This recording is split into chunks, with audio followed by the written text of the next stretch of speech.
Appreciate you being a part of this with us, and we're on day 6 of the journey to resurrection life, leading up to Holy Thursday, Good Friday, and then ultimately Easter Sunday, and living in that resurrection life for the next 50 days of the church season.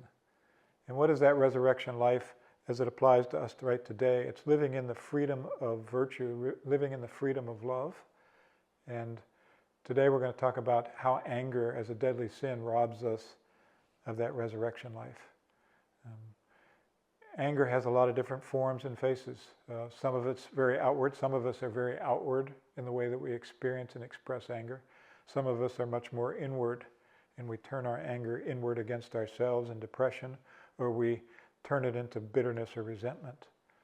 Whichever way that we deal with anger, we all have a struggle with anger, because we all have to deal with ways in which injustice happens in the world around us.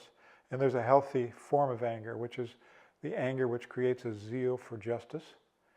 But when we, again, separate that from the Holy Spirit, we can then use anger as a means of control, as a means of power, as a means of getting justice on our own, or as a means of making life work the way that we want it to work.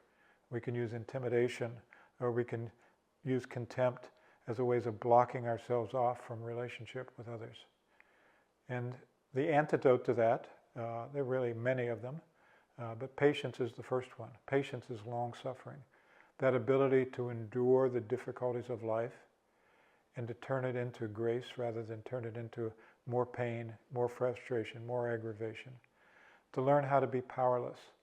If the idolatry of anger is an idolatry of power, learning powerlessness is a grace in our life. And then finally, forgiveness. To be able to recognize those people in those situations, including God sometimes, where we're holding in resentment or judgment or bitterness, and to be able to continually keep a clean slate, continually forgive, continually be willing to suffer rather than retaliate or control or close ourselves off in relation to those people. And sometimes that's with ourselves. So as you think about where you're lacking in patience, where you're afraid of feeling helpless, which we all hate, where you are holding resentment or bitterness to somebody, just ask the Holy Spirit right now to bring a situation to mind and what it looks like to live in greater patience, what it looks like to live in greater forgiveness, in a holy kind of powerlessness where you don't have to be in control and you can bless rather than curse.